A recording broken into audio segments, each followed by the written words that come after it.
Hey everybody, welcome to Matt Men, your source for all things professional wrestling. I'm Andrew Zarin. I'm joined by the Desmond Tutu of Matt Men, Rich Samboli. All right, cool, man. Yeah, you're Desmond Tutu now. I wish I knew more about Desmond Tutu and I could make a joke and or impressions. Yeah, But we were what's talking. going on? I don't know. We were just bringing up old '90s references. That is true. Desmond Tutu was all over the place in the '90s. You Yes. heard about Desmond Tutu constantly. Oh, absolutely. It was all over TV and Living Single. And Living Single. Yeah, he was remember? on Living Single. We are unconfirmed. living single. That one? Did in you a watch 90s Living type of Single? world? Yes. Yeah, I loved it. Fantastic show. Queen Latifah, Guys, baby. this is a show all about 90s television and Desmond Tutu, apparently. No, it's all about professional wrestling.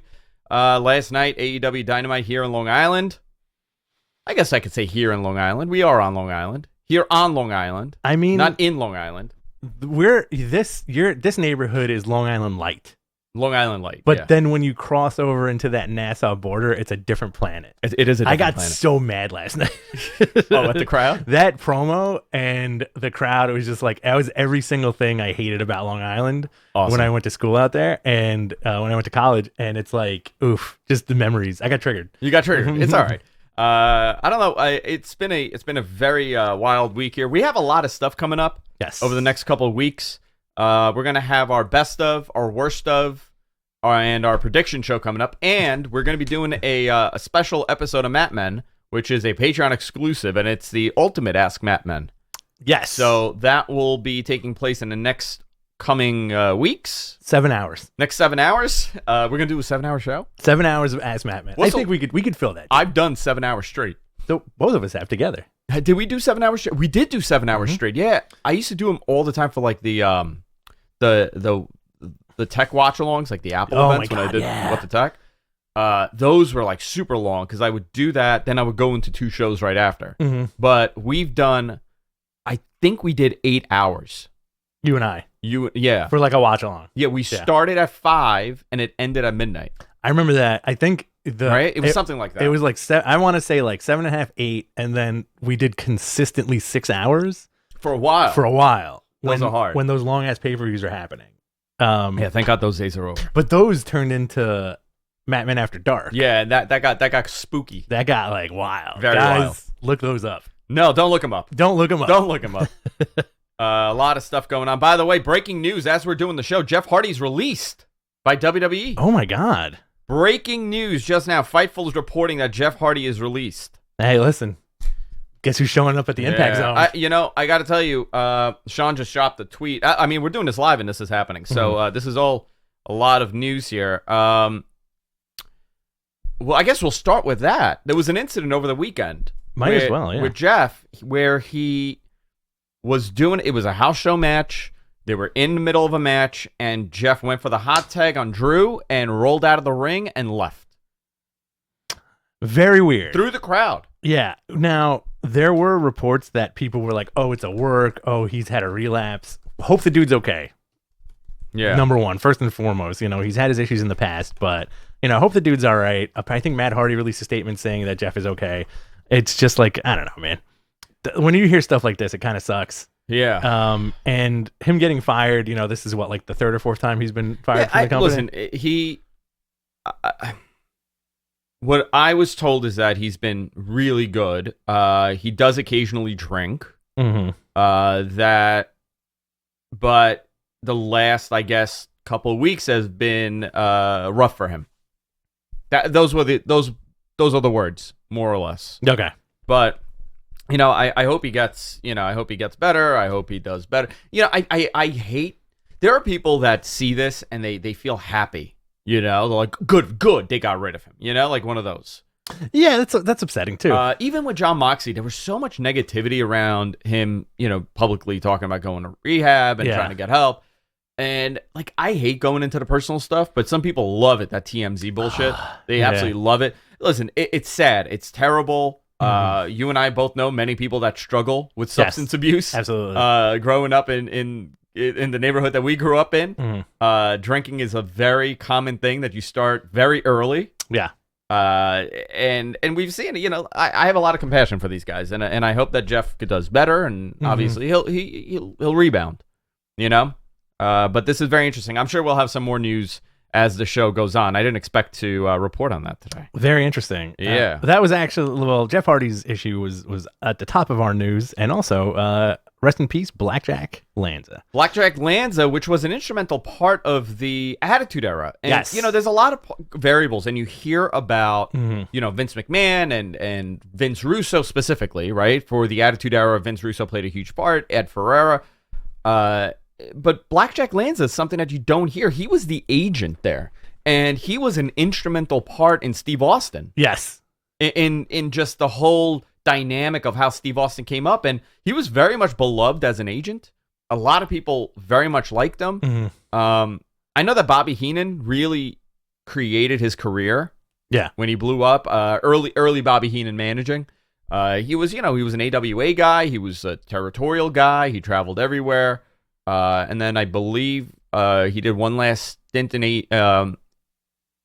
AWA, and then he became an agent for WWE, and he was there for a very long time, which tenured agent, which is rare. You see these guys come and go a lot, I always like those stories of like the guys like Austin during that time where, Blackjack would be smoking cigarettes backstage and telling them about their matches. You know? And I also think like that's kind of like an interesting time period too, because I feel like he was one of those dudes that always worked stiff and encouraged that.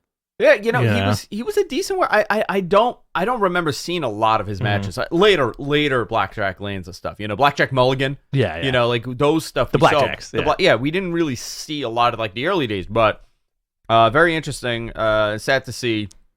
I'm glad that the story's out how instrumental he was in that era. There's so many moving parts to make something so successul that I feel like people overlook some of those guys. Yeah. Like Cornette. I don't think Cornette gets as much credit as being a part in that 97, 96, 97, 98 WWF. You know why? Why? Because Cornette fills the irritation meter for everybody. You know what? I got to tell you, I don't get it as irritated. I don't listen to his show that often. But like I'm able to separate the heel and the historian. You know what I mean? Like he is a wrestling historian. This guy, the wealth of knowledge that he has, him, Dave Meltzer and a number of those guys, they are tremendous resources for information that nobody knows anymore. Well, pre-internet too. Pre-internet, yeah. Bill Apter, another one. Yeah, Bill, but I always liked Apter because he always kept it kayfabe. Bill Apter always kept the kayfabe. Do you know where he ran the magazine out of? Rockville Center. Yeah. And I think he's from Forest Hills, or he lived in Forest Hills, something like that. He does, I don't know if he does them anymore, but he would do library appearances locally. Would he? Yeah. I'd like to go to that. Just to talk at the Queen's Library? Yeah. Like the Bayside Library? I think the last one was like the one on Francis Lewis. That's fantastic. Yeah. I would go to that. Beth Phoenix has left NXT commentary. Apparently Wargames was her last show. Yeah, so a lot of people were upset over this, that they let her go. I don't think they let her go. I think that it's eventually going to build up to that tag match. Edge and Beth versus Miz and Maurice, right? Yeah. Listen, it worked with John Cena. It totally worked with John Cena. Like, I thought that was it worked. Whatever they tried to do worked. I don't expect her gone. She's beloved in that company. Absolutely. Listen, The Miz is also the epitome of that WWE lifer. The Miz, yeah. Right? Yeah. Like, they love him. Do you think he's going to get another run with that belt? No. I'm going to say yes. Maybe. You know what? Yeah, possibly. Yes, I agree with you. Yeah. Didn't he have like a quick run? He had a quick run, and I think they're going to do it again at some point. The Miz is tried and true. It's very weird to say that. No, didn't he get the belt recently? Within I think 2 years ago. 2 years ago. Okay. Yeah. I might be wrong, but I think it's 2 years ago. WWE's TV deal in Japan with J Sports has ended. So a lot of people were asking me about this. I'm not that concerned. I think they're going to get another TV deal somewhere. I don't know where, but I was told that it's not that big of a concern. They're going to get back on TV there. Cool. So this is something I want to talk to you about. Sure. WWE launched the NIL program, the Next in Line program for college athletes. Interesting. They've announced their recruits. There is no guy under 225 pounds. These are giants. These are giants. And this is not a defense for the direction they are headed. Okay? Right. But let me just say this. This is what WWE has done. The WWE that we have seen in the last, I don't know, 10 years was an experiment for them more than anything else. Now they have all the resources in place to get back to how they hire people. Bouncers, bodyguards, football players, classic, gigantic dudes. Big more men. than any. I'm not saying they're hiring bouncers and bodyguards, right? Yeah. They're not going to the Cheetah Club. They're not going to Sapphire, New York, and hiring the front door guy. But that's the way it used to work, right? That's how it worked, yeah. Because the boys would go to the clubs, they would see some big jacked up bouncer, or and be the like, gym. Hey, are you or a gym? And they would be like, hey, are you an athlete? What do you do? And of course, everybody played football in college. Right. If you're that big, you played something. Yeah. And they're like, I play football. Like, hey, do you want everything about being a wrestler? And there you go. That's how you get in. Automatically resilient. Yeah. These guys are humongous. So some of these guys, the women aspect of this NIL class, they're athletes. Yes. Like, they're not gigantic. You know what I mean? They are star college athletes, collegiate athletes. These guys, though, are giants. There's a 7-foot guy from Portland State. Jeez. I can't remember his name, but these guys are all 6 foot something. John Cran of Riverside, California, 7 foot, 400 pound. Wow. From Portland State University. That's him. Yeah, he's a big dude. These people are like 6'6". The smallest is AJ Ferrari. That's the smallest guy, and I think he's like 225. Jeez. And that guy is gonna be a star. I believe he's the rival of what's his name that they signed. My brain just stopped. Stevenson. Gable Stevenson? Yeah. Okay. He's a rival of his. Dude, like all these people are gigantic, and you know what? Like again, I agree with you. Not in defense of WWE. Yeah. But I always feel like there's the hope when these guys come around that you get a Lex Luger, right? Yeah. Or you get like in the modern parlance, you get a Baron Corbin. I'm sorry. AJ Ferrari's 200 pounds. Okay. Yeah. You either get a Lex Luger, right? If you play your cards right. Yeah. Or a Baron Corbin. Baron Corbin, when they signed him, was a big boy. Was a really big guy. Real big boy. I'm sorry. Mason Paris is his rival. My apologies. Mason Paris. Okay. Yeah, Mason Paris. I mixed the lines on this. Mason Paris, by the way, 6'2", 275. University of Michigan. These people already have the cardio. They have the stamina. They probably have the wherewithal, the impact training. If you're playing football. Yeah. You know. Do you think if you're coming 1987 again, boys? If you're coming from football, do you think it's easier to transition into pro wrestling, like taking bumps? So I spoke to someone that is very involved with the how recruitment works for them, and they said that here's how they look at it. These guys are very disciplined. Right. You know, if you are an athlete, a college athlete on this level, that means that from the time of birth, pretty much, you have been training. Like I know. Mike, you know, one of my good friends, his son is a wrestler, like Greco-Roman, you know, Olympic style wrestler. Yeah. He's state level in New Jersey. Wow. The kid is 6. Okay. The kid is 6. He started when he was 4 years old, and he is a savant in wrestling. Yeah. Like you watch. I'll show you the videos. He sent me the videos last night. Suplexing everybody. It is. I'm telling you. And look, I get goosebumps. Right. Like when I'm passionate, it is amazing to me to see a kid have this naturally. And these guys, when you are at that level of athlete, that's when you start. This is how you start out. You're super young, and it's automatic, but the discipline with training that comes along is exactly what WWE wants. Yeah. WWE doesn't want an indie guy with bad habits. And that's what we've heard for years. Remember, even 2005 when CM Punk was coming up. Right? When it was all about CM Punk and the indies were booming, WWE's stance was, we really don't want these guys because of the bad habits. It takes us longer to break the bad habits than it is to train them. Or Rollins. Rollins is a good example, too. Rollins is another great guy, right? Yeah. And that was the same stigma that they talked about. And by the way, both are fantastic. They're unbelievable. Like, we don't see it, but they apparently have a vision. I do find it fascinating. I think when you get people like this, they're very coachable. They're used to being coached. They're very teachable. Very teachable. As opposed to like your indie vet who's like, I don't want to do it that way. This is how I take a bump, you know? And these guys are going to be running these drills like left and right, you know? Yeah. So who knows from this class is who's going to make it to the end, you know? Yeah. Who knows is who's going to find a passion for it and be signed or let go and picked up by somebody else. So some more news on the Jeff Hardy situation. Moments ago we mentioned that Jeff Hardy was released. Sean from Fightful, Sean Ross F., friend of the show, friend of ours, he just released that information, and he also said that he heard that WWE offered Jeff help and rehab, and it was not accepted. That's a shame. So there's more to this story that will come. But guess what? Yeah. When Jeff Hardy comes back in 5 more years, he's going to be as beloved and as over. He's always beloved. The fans always love him. This is like the 3rd or 4th time, right? That he was released. Yeah. 3rd? 3rd? Or 4th? You may be right. It could be 4. Jeff Hardy is the prodigal son of WWE. Like, no matter what he does, he will always come back with, they'll welcome him back at some point. Well, he's the last of that era that exists. He's one of the few that still exists that's wrestling from that era, from that Attitude era.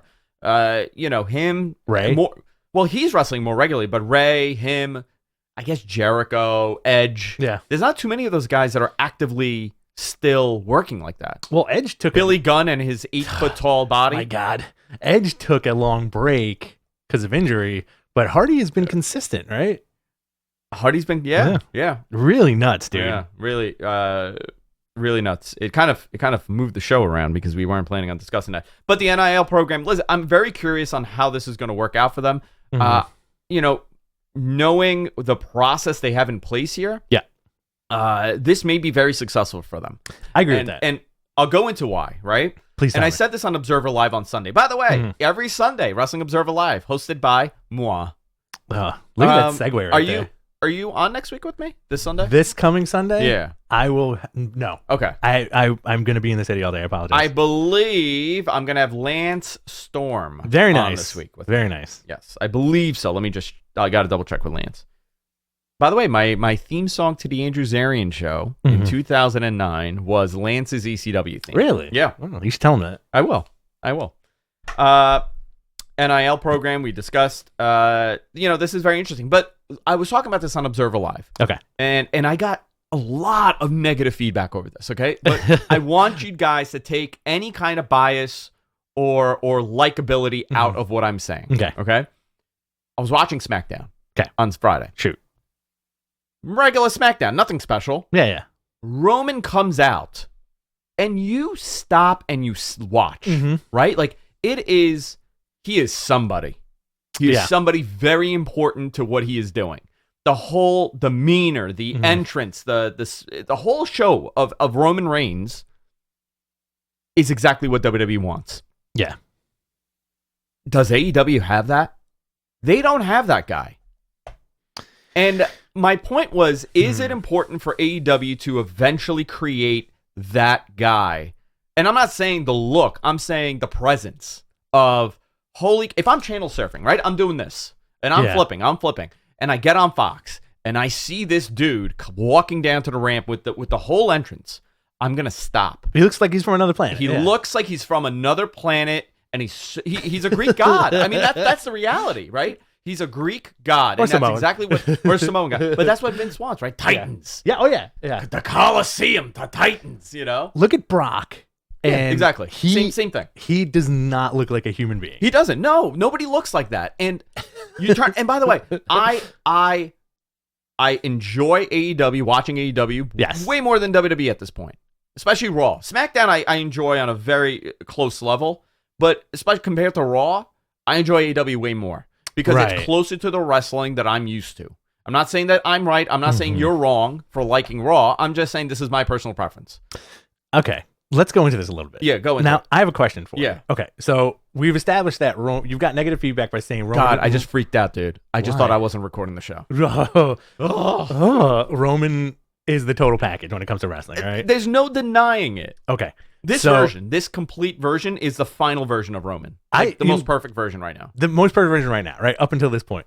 Now, you can juxtapose that to so many different things in wrestling, and I kind of agree with you what you're saying about AEW. Yeah. Right? The immediate thing that comes to my head is Austin's glass breaking and how wild that crowd would get every single time. Perfect example. Right? Now, Austin walking down to the ramp, if you really want to break it down, that is an extremely exaggerated presence for a person. Intense. You stop.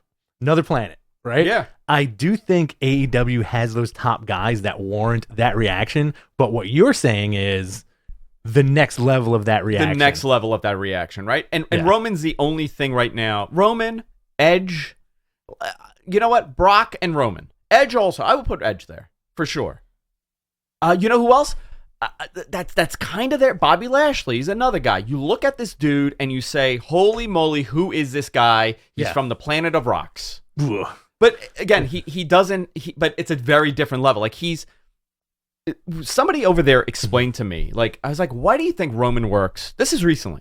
And I was like, why do you think Roman works and like some other guys didn't? He goes, it's a fraction of a point difference between becoming like a Roman Reigns level star or like a Rock level star, Austin level star, and being a star in that company. Yeah. It's like this much.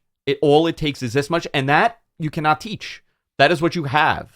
It's the borderline exaggeration of your character. It's borderline silly. Yeah. Right? It's a cartoon. Austin, as much as I love Austin, as badass as he was always borderline silly. Yeah, of course. You know, like this shit, you know. The watch, the what. The whole thing. The Rock also, borderline silly. Yeah. $500 shirts, the whole nine, you know. But I said this, and this is a question that I'm presenting to you guys. Mm-hmm.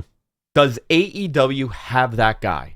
I don't think. Listen, I love Kenny. I love Mox. They're fantastic. I'm not criticizing anybody. But when you turn on AEW, and some of this has to do with the production, some of this has to do with the presentation of the guys.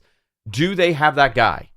You know what? It's not a knock on AEW at all. Like, we love that entire roster. It's amazing. Like, a lot of these guys do it for us, etc. But that next level thing is very, very interesting. But that also comes along very rarely. Now, Tony Khan... Once every 20 years. Right. But now Tony Khan in an interview, I believe, yesterday, said Adam Cole could be the biggest star of all time in pro wrestling. I'm going to say it's possible if presented right. And some of this is aesthetic, right? Yeah. Like, I'm going based on Titan mentality, WWE mentality. I don't think he would have ever been that guy in WWE because they have a look and a feel for their top guy. I think in AEW, it's a very different story. But I think, like, Jon Moxley, from Dean Ambrose to Jon Moxley's a way better character. Oh, yeah. Way bigger star. Way more over. And way more, well, again, it's all perception. Yeah, I guess so. Yeah, to me personally. Yeah. Kenny Omega, I don't know. Like, Kenny is another one, but I think Kenny needs to be the cleaner again. I don't think he's that guy. Okay. I know he was doing like a Nick Bockwinkel Flair thing, but when I turn it on, and I'm not talking about us, I'm talking about channel surfing. You want that next level of crowd, the P2s. Sorry, Rich. When you want that next level, who do they have that makes you stop? You know who does that for me? Malachi Black. Ooh, I stop for him. Yeah. I stop every time. Even if I'm like, last night I got home late. I've had a hell of a week, guys. Like, I tweeted that I've been like very MIA. When you're channel surfing, like I was watching on Fast Forward yesterday, and I rewatched it this morning because I wanted to kind of have it fresh in my head. I saw Malachi Black come out. I stopped immediately. Yeah. Okay, what's going on? Oh, he spit in her face. you know? Yeah. All right, cool. He looks bananas. That's why he looks bananas. And I'm not saying this again. And I'm very careful with this stuff because this is not a criticism of the talent. No, not at all. Or even AEW as a company. They're still young. They're still new. It's going to take them another, I want to say 18 months to find that placement. Look at it in terms of, like, let's use improv as an example, right? You workshop your characters big time. Yeah. Until you nail it, right? Yeah. AEW is workshopping stuff in front of us every week, Yeah. Especially with, like, Elevation and Dark and Rampage. Not so much Rampage, but, think about it that way. And I'm going to use Becky Lynch as an example. Remember Becky Lynch in NXT? She got saddled with all these wacky gimmicks. It was terrible. And they gave her the Riverdance character. Terrible. Because she was Irish. Dude, do you remember how big Riverdance was in the 90s? Yes. My mother loved Riverdance, would watch it all the time. She ordered it on pay-per-view. Did she take you? No, she wanted me to do Riverdance. I could see you do Riverdance. I could see myself doing Riverdance too. Yeah. What was the guy's name? Michael Flatley. Look, Michael Flatley. There you go. I'm Riverdancing. It looks funny. From this perspective, it looks hysterical. Am I good at it? You're fantastic, man. There You're you the best chair river dancer I've ever seen. Thank you. Amazing. The skills on you. The skills on me. So, again, like I know that we went off on a different, but I think this is an important conversation to have when you're being realistic about what you're watching. With that said, on Raw, the larger than life characters are all there. Yes. But it's so over the top that I can't connect with it anymore. It's so over the top that it's bland. And isn't that bizarre? Isn't that crazy? We got a 45-minute warning from MG Geek. Thank you. Our producers, MG Geek. I fantastic. can see him in that little box over there. It's creeping me out. Yeah. So let's look at it this way. For WWE, they have determined their next 10-year plan. Sure. Yes. Okay. Yes. The days of the Daniel Bryans becoming, world champion or the Adam Coles, they have. I mean, the writing is on the wall for those guys in WWE. Where obviously there will be the anomaly, there will be the breakout star always, that'll be the fan favorite. The organic. You're saying the organic nature is gone because if that was the case, we would have had Cesaro as world champion. Yes, something like okay. Cesaro's a great example. If it was there, that would have happened because the audience is demanding it. Exactly. But listen, the reality is, who are they appealing to? Look at their demo right now, right? They had, and we'll go into numbers now because this kind of makes sense. And I also have something very interesting. Brandon Thurston on Twitter sent me over. I think he posted it, but I didn't want to post what he sent me because it was before it was his Patreon stuff, but I think he posted it publicly. He sent me what the DVR numbers are for these shows. Interesting. Okay. I'm going to go into that. But Raw, their median age of viewership was 57 years old on Monday, meaning half the audience was younger than 57, half the audience was older than 57. Can you, who are the 60-year-olds that are tuning into Raw every week? Well, the 60-year-olds tuning into Raw were the 47-year-olds tuning into the Attitude Era. I guess so, right? Like now, I mean, we were the key demo. We were the key demo. We still are the key demo. Are we? Yeah, that's our tag team name. Yeah, we are the key demo. We're Thank you. High five. Key demo. All right. Your hands are wet. I know. You have sweaty palms? I'm so nervous. Let me touch it. Let me touch your. You are nervous. Is it me? Yeah, it's you. I knew it. You make me very nervous. I knew it. When you look at those numbers and their male audience fell off, the teenage audience is falling off. It means that they're not connecting. But on the SmackDown side, they're doing way better. Why is that? 2-hour show, Friday night. Worst night. In and out. Friday night's a terrible night to be on TV. I know that, but SmackDown's going to move. You think they're going to go back to Thursdays? Not that I know anything, okay? I'm just telling you that their schedule is a logistical nightmare with the Friday schedule. And when they went to Fridays, it was not the first pick for them. They didn't want to be on Fridays. Yeah. And Fox had said, listen, if things go well, we can move the day again. We can move the show.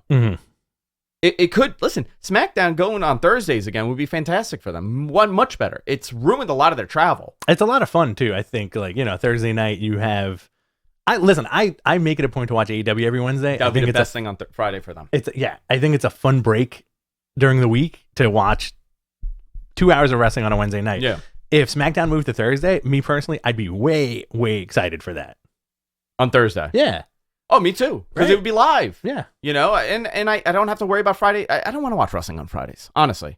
Me neither. I really, the last thing I want to do is watch wrestling on Fridays. We said it. and the reality is, if SmackDown was on Thursdays, they would have but Thursday Night Football, they can't do it. Yeah. Maybe Tuesday. Maybe do it on a Tuesday.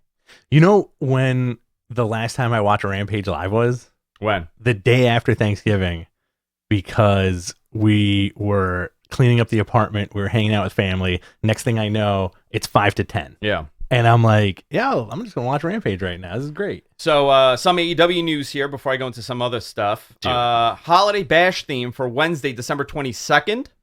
Saturday Night Rampage, December 25th, Christmas night. Do you know why they are moved? Why? It's a Christmas Story marathon on TNT. Hell yeah. Some other news, which I'm very excited for. I will not be at the show, but I think this is a very, very cool venue. AEW Dynamite is running in Atlantic City. Yes. At, I forgot the name, Boardwalk whatever. Yeah. Essentially, it was where WrestleMania 4 and 5 took place. Yes. What was it? Trump Towers? Trump Plaza? Trump Plaza, but it wasn't really Trump Plaza. Trump Plaza is across the street, or was. They just renamed the building because Trump was involved in it. It wasn't Caesars, right? It wasn't like the old Caesars? No. Okay. It wasn't like, I always thought it was like done in like at one of the casinos, but right. It wasn't. It was done in this arena. Beautiful acoustic venue. Right. Cool. Very cool. I know people in Jersey are ecstatic about this. Are they? Very thrilled about this, yeah. Are we going to go to AC for the weekend? You know what? I was in Atlantic City. I was at the Jersey Shore that weekend last year. Okay. I went to Bar A. I did the whole, I have to tell you, middle of the pandemic. Yeah. Oh, yeah. Do you remember? Yeah, I remember it this. Was bonkers. It was like Florida. Yeah, I know. It was like I was in Florida. Yeah. And you know what? Nobody got sick. Yeah. Not one person. It was like 30 of us. Nobody got sick. Very happy about that. That's very cool. Yeah. Revolution weekend taking place on March 4th to March 6th in Orlando, UCF campus. Small building, by the way. Okay. I believe it's like 6,500. Somebody could get me that number. 3-4, you got Rampage. You got 3-5 Fan Fest, which I do like that they're doing these Fan Fests. I think that's a positive for them. And 3-6, you got Revolution. Where do you want to go now, Rich? We got all the news, all that stuff out of the way, and then we're going to do our Q&As at the end. So you want to lead us through War Games, Fallout, and everything? Sure. Seeing as how we are on a limited schedule today, we're leaving at 11:45. Let's talk about War Games here. Yeah. NXT Wargames happened this past weekend.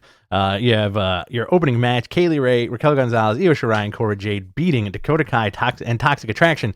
31 minutes. Honestly, I really dug this match. Yeah, me too. That was a fun match. The ladies laid it all on the line. It was fun, but you know what? It was their worst War Games that they've done. It will, I'll agree with that, but they really, really, like, I think they really went for it. There were a couple of botches, but who cares? Yeah. NXT Tag Team Championships, the Imperium beating Kyle O'Reilly and Von Wagner. This was the turn, which led up to this Wednesday of Kyle O'Reilly versus Von Wagner. Von Wagner looks like an 80s villain. Von Wagner does look like an 80s villain, yeah. Next, you had the hair versus hair match. Cameron Grimes beating Duke Hudson, 10:35. That was a fun match. Like I said yesterday, 2 days ago on Twitter, Cameron Grimes has really fell into this character like perfectly at this point.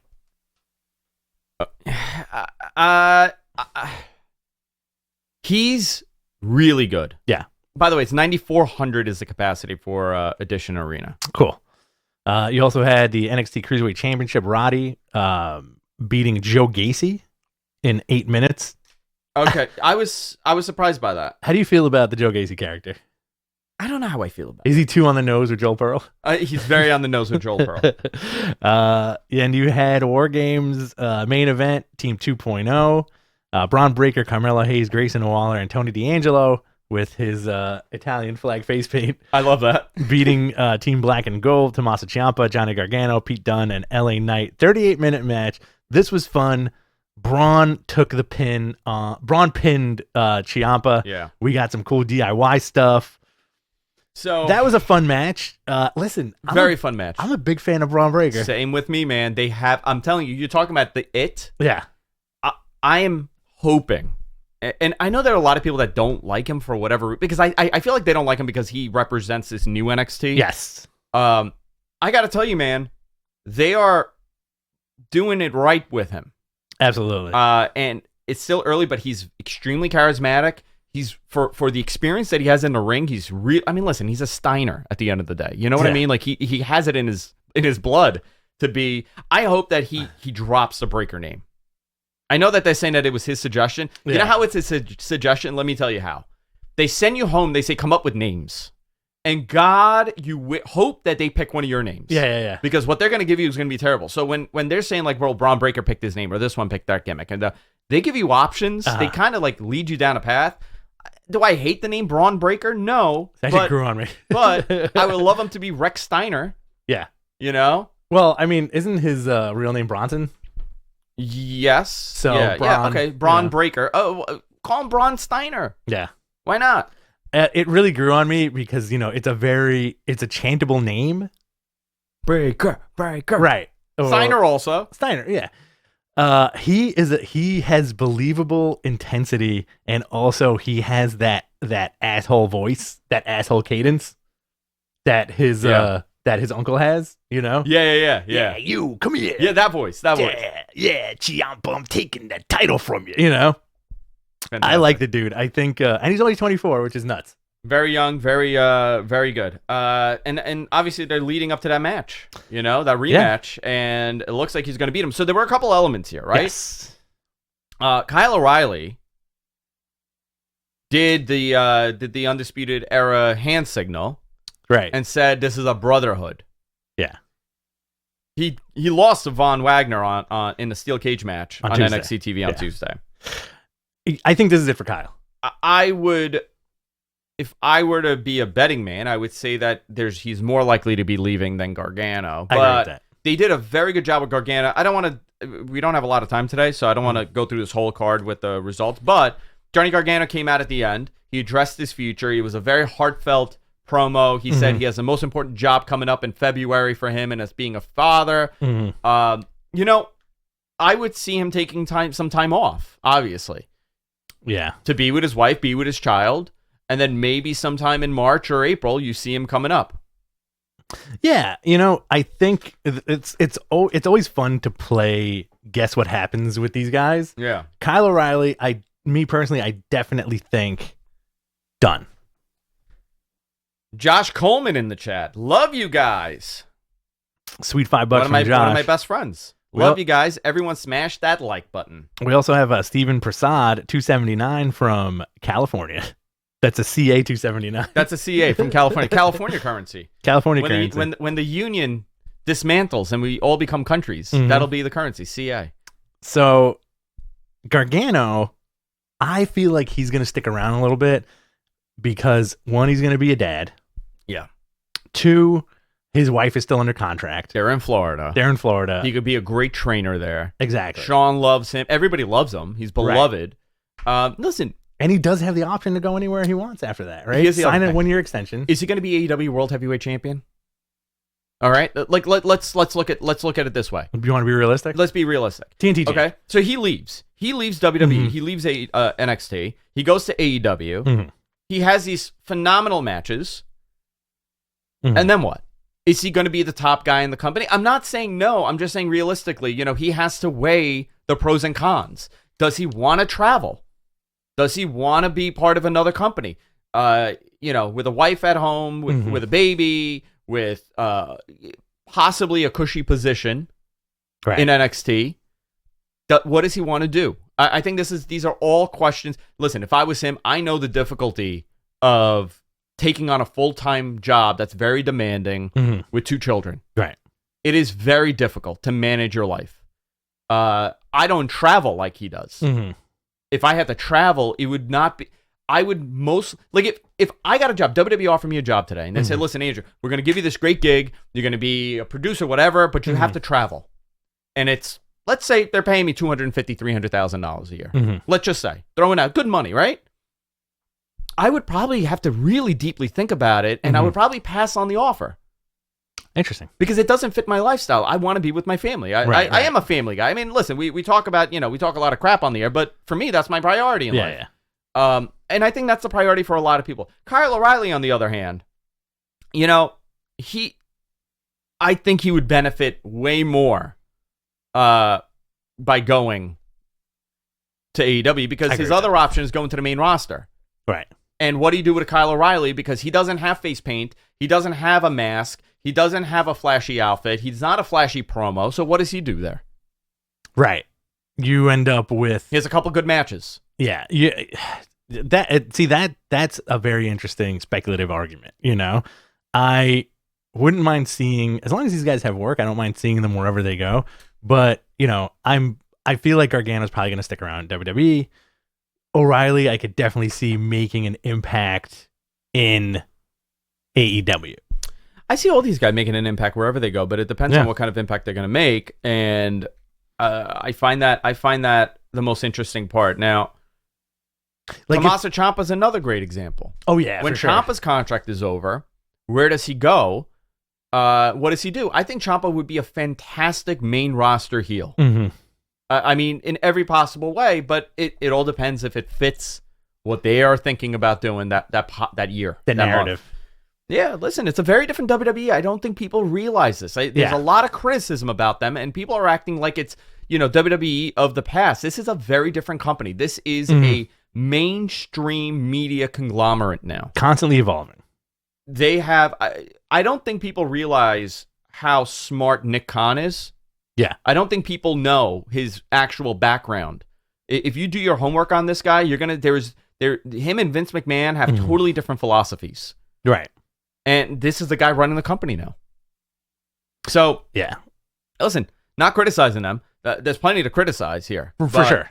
I don't necessarily think they're going in the wrong direction as a whole, as a company, because look at their financials. Look at what they're selling. Look how much media coverage they're getting. There's also I'm not saying the wrestling's great. Right. There's also a lot to be said about the talent playing ball with what they want to mold people into. Yeah. Look at the guys who have been tried and true forever. I'm going to say The Miz again, right? Yeah. Edge, Orton.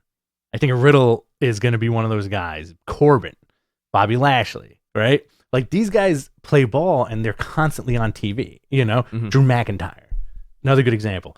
I would love to see, fantasy booking wise, I'd love to see a main roster feud between Ciampa and Edge. Oh man, me too. Right? Who wouldn't? But that stuff I feel like gets put on the back burner because that's not typically what a WWE executive would want. Yeah. Right? That's cool shit for the wrestling fans, but guess what, guys? We don't do wrestling. We do entertainment. We do sports entertainment. We do sports entertainment, like on a bigger level now. Like it's interesting too because that narrative has been shoved down our throats for many years. We do sports entertainment, right? Yeah. And I think now with the current WWE product, this is the most sports entertainment it has been.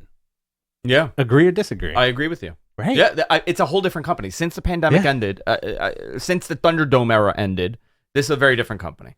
I have these really interesting DVR +7 numbers.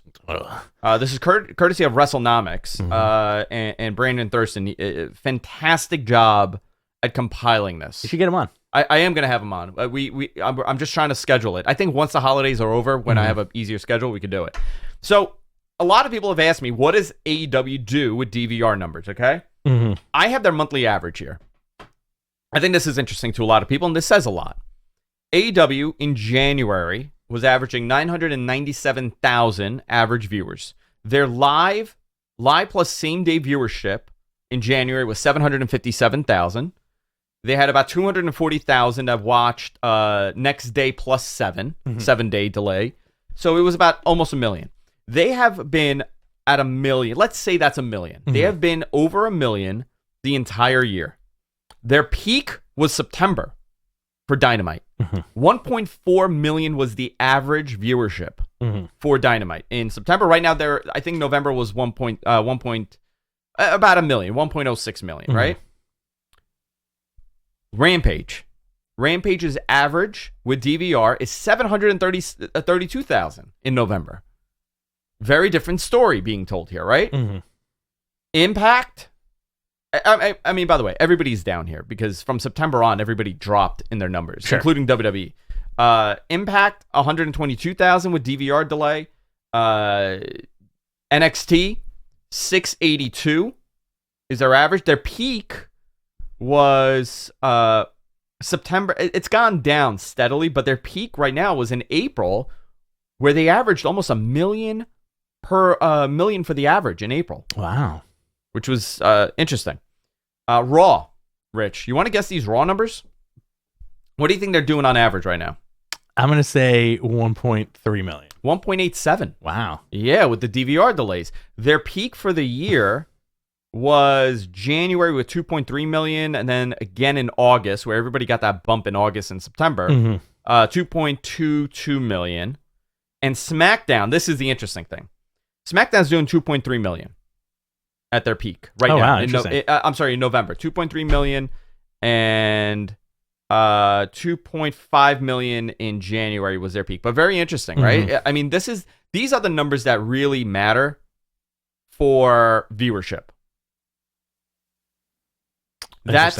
that's the interesting thing here, right? I think those are the numbers that you should be looking at. Forget about those numbers that everybody puts out, I put out, everybody puts out. These are the actual viewership numbers that matter. I want to get that out there because a lot of people have asked me for these, and Brandon was fantastic at compiling this and sending it my way to talk about.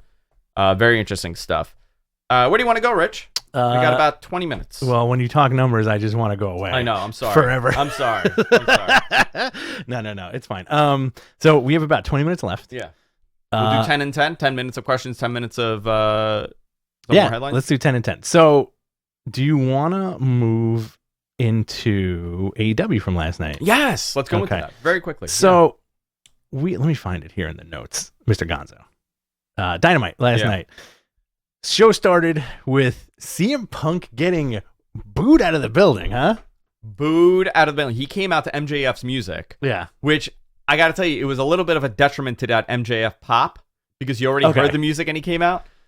He comes out to MJF's music. The crowd goes nuts, and then here comes CM Punk, and the boos start rolling in.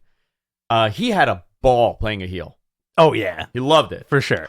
That's kind of like, I hate Long Island, but it's also fun doing the city versus city thing. I love that stuff. Yeah. I've always gotten a kick. It was such a classic heel. Like, I was explaining to Jess, because that's like the only thing that I really watched like at home. And she's like, why is he like, I'm like, oh, it's like an old school like wrestling thing. Like, you get heat by talking about the local town and the local sports and the local hero, and you just make fun of them. Yeah, and then tell them how great your city is comparatively. Yeah, exactly. Chicago is better than Long Island, though. I will agree. I will agree with that. There are certain parts of Long Island that I really enjoy, but as a whole, you know what? I love Long Island. I know, because you're an island boy. I am an island boy. Let's see what we got here. So, CM Punk comes out, gets booed out of the building. You have MJF coming out. MJF with a stellar video package. Do you see my jacket? I have my version of the MJF package. I know. Can you put it on? Yeah. Can you put it on right now? Don't trip. Oh, yeah. Look at this, guys. There we go. Hold on. There we go. Mm-hmm. Look at this jacket. Yeah. This guy was all state for Sapphires. Yeah, it was all state for a strip club. There we go. What sport did you play to get that jacket for the strip club? Pole dancing. Oh, yeah. Yeah. Yeah. They got you working it, huh? They got me working. I thought it was hacky sack. Hacky sack. I'll figure this out. It's too hot in here. You ever? Oh my God. Are you okay? God.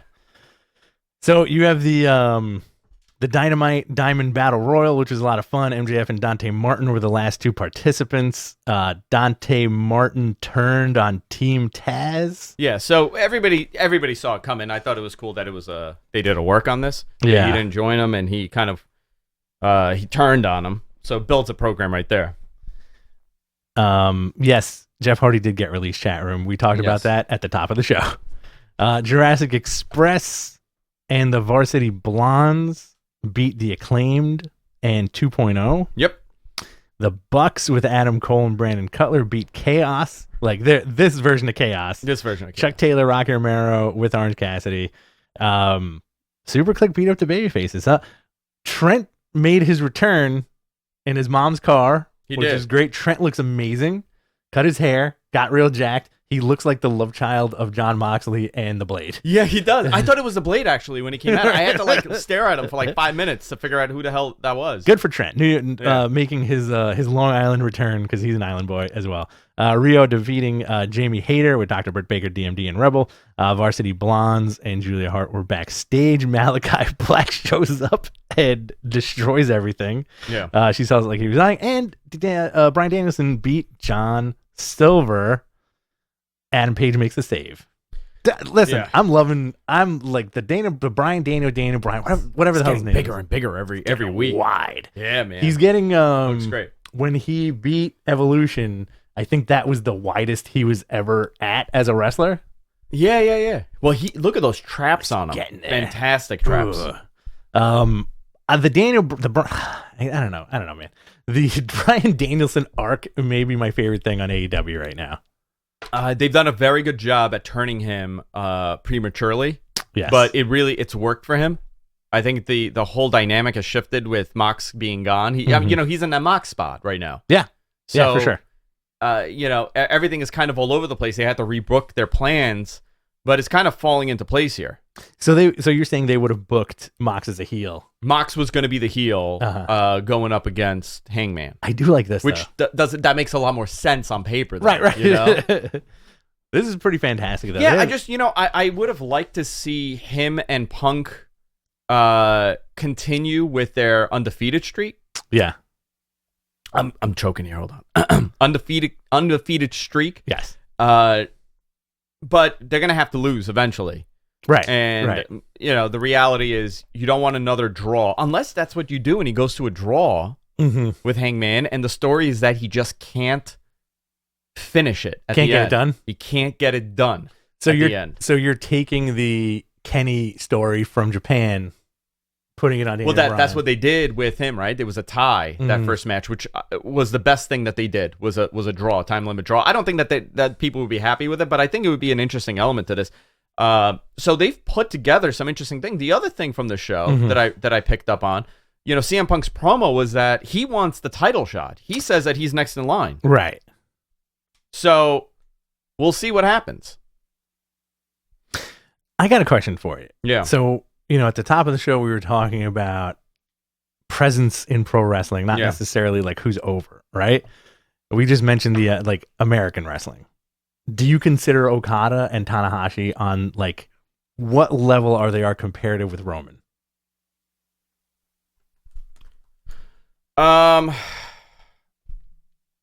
I don't think they're there. Really? You think so? What do you think? I think Okada for sure. Yeah, but I'm saying to a U.S. audience. I mean, athletic-wise, I think Okada's a better worker, but well, yes, I'm not. We're taking wrestling out of the equation, but the factor that makes you stop the television. Like if you saw Okada come out on TV right now, would you stop what you're doing and see what this guy's all about? I don't think most people would. Interesting. I don't think most people would do it. Okay. So many levels of this conversation with that star power kind of again, thing, yeah, but it also comes down to what are you into? Who are you into? Yeah, what are you into? What am I into? I'm into some weird shit. I got to tell you. I know. I've seen the screencast. You've seen the screencast. Go ahead. Yeah, there's so many moving elements here, and I think 2022 is going to be a very big year for both companies. Wrestling has been on the up for the last couple of years, which is pretty awesome. And it's been consistent, which is great. Tomorrow night you're getting Rampage, AEW World Tag Team Championships, Lucha Brothers versus FTR. Very much looking forward to that. Okay. Ruby Soho, Tay Conti, and Anna Jay versus Nyla Rose, Penelope Ford, and Bunny. That's going to be fun. Adam Cole versus Wheeler Yuta. Wheeler Yuta.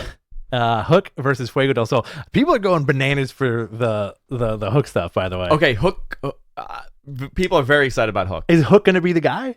Imagine. Yeah. Imagine. By the way, Wheeler Yuta, myself, Andrade, Drew McIntyre, we're all from the same factory. Yeah. It's just different clone versions to fit the market. Are you the Danny DeVito in this situation? I am the Danny DeVito of the situation. I'd like to see a Twins movie with you and Drew McIntyre. You know what? You're the Danny DeVito. Can you imagine? Oh, dude. Amazing. Okay, somebody needs to Photoshop that, right? It's Drew McIntyre. The white suit. Okay? And it's me in Twins, but I'm the Danny DeVito and he's the Arnold Schwarzenegger. If somebody could do the head swap on that iconic Twins poster where DeVito is leaning against Schwarzenegger, except you're the DeVito. Yeah. Oh, reverse it too. Make Andrew the Schwarzenegger. I don't want to be Schwarzenegger. I want to be DeVito. Hook versus Fuego del Sol. Is Hook going to be the guy when the glass breaks, people go absolutely apeshit? I hope so. I hope Hysterical. it'd be great if he just does his father's gimmick, but he's tiny, I can't believe that's his son. I know. I really that is the most daunting thing, and I'm not saying it in a negative way. I think it's so shocking that that's his kid. He's such a clean cut kid. Good genetics. Good looking kid. He's clean cut. You know what? Good genetics. Good genetics on that Taz. He just needs the Taz level tan now. That's what he needs. Yeah. That winter, give him another 10 years and then it'll just happen. AEW Dynamite Winter is coming. The 12-15 lineup so far is MJF versus Dante Martin for the Dynamite Diamond Ring. Yeah. I do think Wardlow's going to cost. I think this is what happens. This is the Wardlow turn. I think it's time. Yeah. Yeah. I think that's time. And you know what? That may be the way that CM Punk beats him. Ooh, interesting. Serena Deeb versus Hikaru Shida. It's going to be great. And you have the AEW World Championship, Hangman versus Bryan Danielson. I want that match to be an hour long. Is it going to be a barn burner? A barn burner. It is going to be a barn burner. I want that match to be a huge hour long. 30-minute TV time, right? Oh my God, yeah. Let's see. Where do you want to go from here? Do you want to do questions? We have 10 minutes. Yeah, let's do questions. By the way, there's a Ring of Honor pay-per-view final show. It's called Final Battle, 7 p.m. It's the first hour's free on YouTube. I do want to run down this because this is literally their final show with people that are contracted. They essentially go down to becoming a glorified independent promotion after this because they won't have contracted stars. The big story here is Ring of Honor World Champion Bandito is defending against Jonathan Grisham. I would expect Jonathan Grisham to win the title and be, I guess, the final Ring of Honor champion until they go into their next step, if they do. Right. You also have Ring of Honor Tag Team Championship, OGK, which is Matt Taven and Matt Bennett. Defend against the Briscoes, which I think the Briscoes should win to finish off that whole story. There's a lot of great matches here, and I'm definitely going to check it out on this weekend. That's going to be fun. Before we get to questions, Taylor Jones, our friend Tay, $10. Happy Thursday, guys. Thanks, Tay. She worked the tapings at TakeOver. Did she? Yeah. Nice. Yeah. Very cool. Let's see what we have here. I'm going to do 2 Instagram questions. What TakeOver? Which TakeOver? Wargames? Yeah, Wargames. Oh, okay. Yeah. This past Sunday. I got confused. This is from Rylan on Instagram. Who is on your guys' women's Mount Rushmore? In where? WWE? Wrestling. Just, I guess. Wrestling? It just says, who is on your guys' women's Mount Rushmore? Okay. Medusa? Boom. Trish Stratus? Kaboom. Lita? Sure. Charlotte? That's 4. And I get, how many do I get? 4? I get 4. You get 4. Okay. That's my Mount Do you Rushmore. know how many people are on Mount Rushmore? Yeah, 4. Yeah. I thought I could go more. I don't know. It's like literal. I'll go Trish. Lita for sure. Man. I'm only doing American talent here. Yeah. Let's do it. Because like, as much as I want to say like a Bull Nakano or like an Alundra Blaze. Yeah. Yeah, I'll agree with you. I'll agree with you. Okay. I do. Listen, there's so many people you can move out, but I think Medusa played a huge part in this. Actually, she is Charlotte Flair before Charlotte. Yes. Right? Isn't that fascinating? Absolutely. I do think you're going to get I think this generation is pretty insane. Yeah. Like you have your Asukas, your Io Shirai's, your Thunder Rosa, Britt Baker, right? Like Serena Deeb. Like this generation of talent is completely ridiculous. This is from Jake Jones on Instagram. Does Cody beat Sammy and then turn heel? Yeah. Okay. I think so. Did you see Cody showing off his dude? That was bad. That was rough. His gnarly arm yesterday. You think I can make the 11:57? Yeah, I think so. Okay, cool. Let's go. A couple more questions. Okay, let's throw it up on the screen here. Oh, there we go. Let's see. Boom. This is from OK Johnny. Should MJF or anyone else take the AEW World Championship from Hangman at Revolution, or would it be too soon? How do you feel about world titles changing hands quicker than expected? I think when it's done right, it works, but it's rare for that it's done right.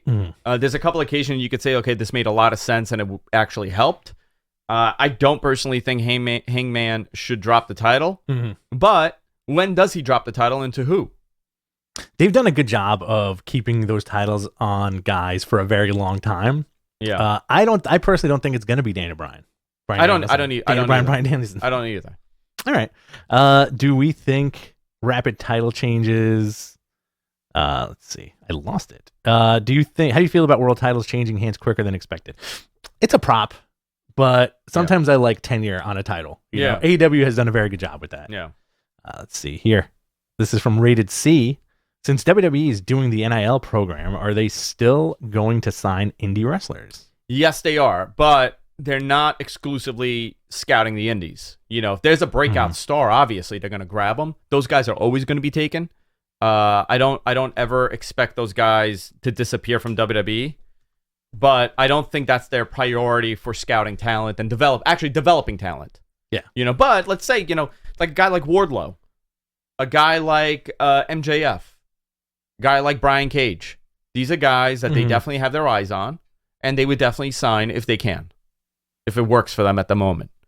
But the guy, seeing guys like, those like the Ricochets. Yeah. to get him from the indies and then bring him up to the main roster, I think you're going to see less of those. I think you're going to see more ingrown, homegrown talent. Ingrown talent. Let's see. This is from Balor Club guy. What's up, boys? You're booking night 1 and night 2 of WrestleMania 38. What matches are you booking? Both main events? Yeah. I'll give you both main events if I was booking it. Night 1, Ronda versus Becky. Mm-hmm. Night 2, Roman versus Rock. Same here. I agree with that. We talk about this every week. Simple. It's so simple to book, and you would pack those stadiums out immediately. Okay, this is from Carissa, your arch nemesis. Carissa Lopez. So is the Cruiserweight title now the Openweight title?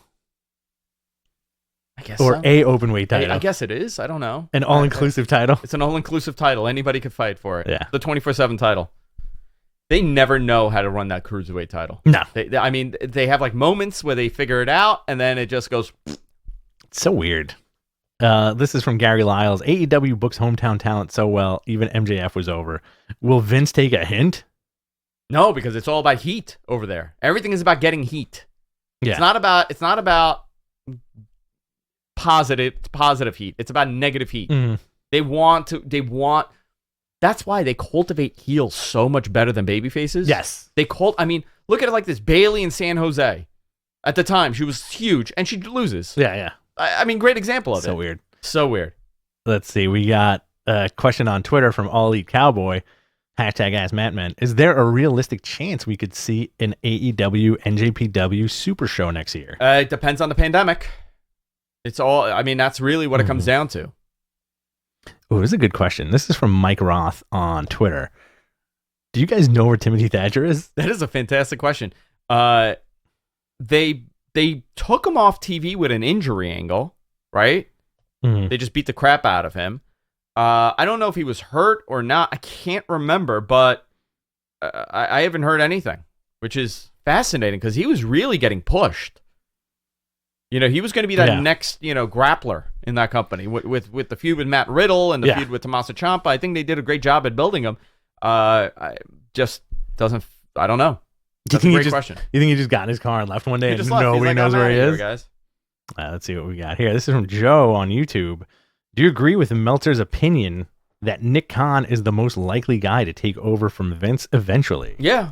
If all goes well with Nick and because look at the money he's generating for that company. Look at all the deals he's putting together. In such a short time. Yeah. He's really become a key player in that company in a very quick period, but he's been associated. He's done a lot of stuff with them. He's been around. Listen, those guys, I deal with a lot of these corporate, big time guys. Yeah. They are cut from a different piece of cloth. It is not, they don't think like normal people. They have a very different way of thinking, and I think that this goes in line with WWE's philosophy. I think Nick Khan really perfectly fits in there. I think a Bruce Pritchard will never run that company, nor would he want to, but he would never be that guy, even though he's an executive in the company for a very long period of time on and off. Same thing with Hunter. I don't think Hunter is the business guy there. He's not the money guy. He could cultivate talent. He could figure out the TV and the production, but really, and Steph, I don't know. I don't know what Steph, does she even want that? Very demanding job. Yeah. Doesn't Steph handle mostly like the community outreach stuff? Yeah, branding and stuff like that. Marketing. All right. We got one from the Kingsman here. Who are the early favorites to win the Royal Rumble matches in 2022? Will there be any first-time winners in it? I don't know. I'm going to say yes for a first-time winner in 2022. I think they have to go a little big. My money's on Balor. I don't want it to be like Randy Orton or... Yeah, no. Balor would be a great pick. Yeah. I think Balor takes it. I don't want it to be Brock. What if it's The Rock? I would love that. Rock comes back. Just throws over everybody. Does like the most minimal amount of work. It's the biggest pop of the night. I'm okay with that. Wrestles Roman at WrestleMania. Let's see. So what we got? What else do we got here? Let's do two more. And then we're gonna take off. We're gonna biz ounce. All right. Let's see here. It looks like this is not populating. Let's do some more in the queue. We're trying this screen queue thing. Let's see. Gary the New Man. What did everyone think the flickering lights were all about? Where? I think on Dynamite. I missed it. I got a question for you. Yeah. Bray Wyatt, Wyndham Rotunda? Is that what happened? I thought the lights went off and it was Malachi. Well, my question is, where is this guy? Is he hanging out with Timothy Thatcher? I'll tell you off the air. Okay. Yeah.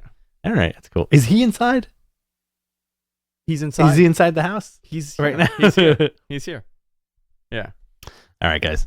We're going to take one more question right now. Make it a good one. We'll do the last question from YouTube. All right. So whoever's listening, like I said, it's going to be the first one. Make it funny or make it smart. Make whatever. it good. Give us it a good question. Give us one good question before we get out of here. We got 3 minutes to answer this question.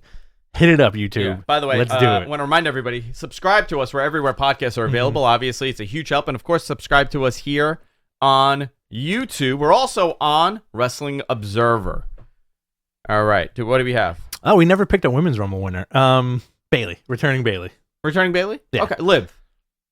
Okay. Yeah. Okay, here. Okay, Johnny. Great question. Who wins the TBS title? Who's in the bracket? I'm going Thunder Rosa. You know what? I'll go with the same. Yeah. I'll go with Thunder Rosa also. This is a good one. We can end it on this. Audio Revolver. What will it take for you to jump in the ring and wrestle? Not much. Yeah, I just got to get in shape. We should do it in 6 weeks to get in shape. I think we should go to Catalyst a wrestling school. No, we can do it with Catalyst Wrestling. They're running Brooklyn in January. Let's go to a wrestling school and do some drills and record it. All right, I think that's a great idea. That would be hysterical. Yeah. I'm in. This is from Carissa. We're going to do one more. Right. Will AEW grab a few ROH talent for the Owen tournament? That's a great. I think their idea is that if anybody's available and that would fit the company, they would grab them. But their roster's really big right now. Huge. Yeah. Huge. Yeah. What do you think? What do you think, Andrew? With what? Are we done? I think we're done. Yeah, there you go. I think you're done. I think I'm done. All right, I gotta go. Right I gotta go. I'm getting. It's noon. Everybody's messaging me. I gotta go. Guys, that's it for this week. Love each and every one of you. I'll see you on Sunday for Wrestling Observer Live. Rich, where can people find you? BTC Rich on Twitter, baby. Let's do it. All right, guys. See you next time. Later. Take care.